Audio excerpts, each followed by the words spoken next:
Happy New Year and welcome back. I'm Gen-Oner and this is episode 6 of the budget series, where I try to collect these 6 Scarlet and Violet sets while only spending $50 a month.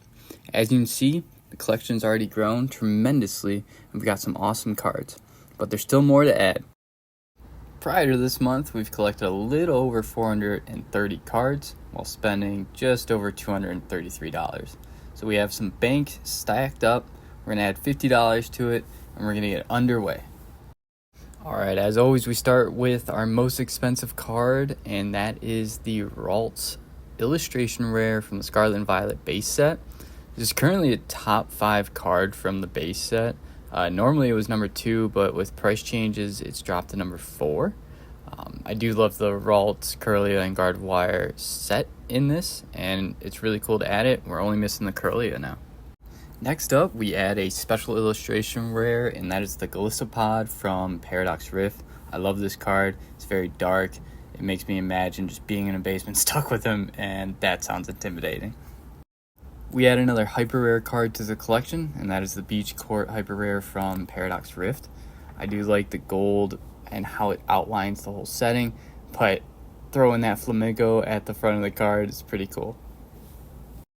Next up is the illustration rare Quaxwell from Paldea Evolved. I do love how each member in this evolution line has a card where they're in front of the sink, and I think they look great. I can't wait to collect the other two.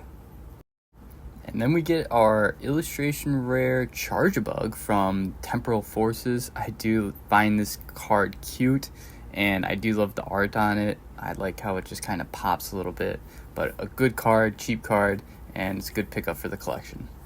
Unfortunately, that's it for new cards this month. As you can see, $50 isn't going a long way right now. The market's at an all-time high, it feels like, for Pokemon cards.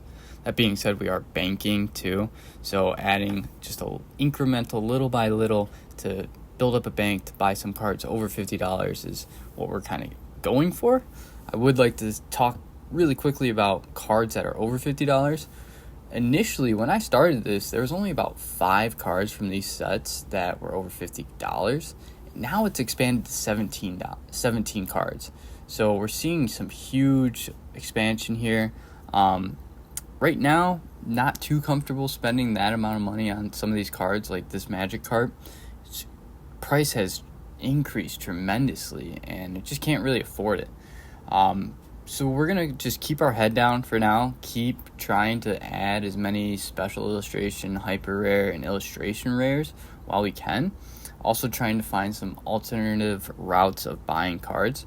I have made some purchases off Facebook Marketplace that saved me some money, essentially cutting out the middleman that is TCG Player that charges these sellers a fee. Has helped save somewhere between 15 and 25% on some cards. So you should see that next month that some of these card values are going to be cheaper than what current market is, but that's because we were able to save some money by going to Facebook Marketplace, finding people. I actually joined a Facebook group as well for sellers in my area. So hopefully that works out as well.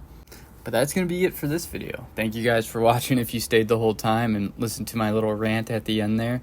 But next month you should expect probably the same amount of cards, maybe a little bit more, which I know isn't ideal, but given where the market's at, this is kind of all we can afford at the moment. Alright, I'll see you guys in a month and have a good one.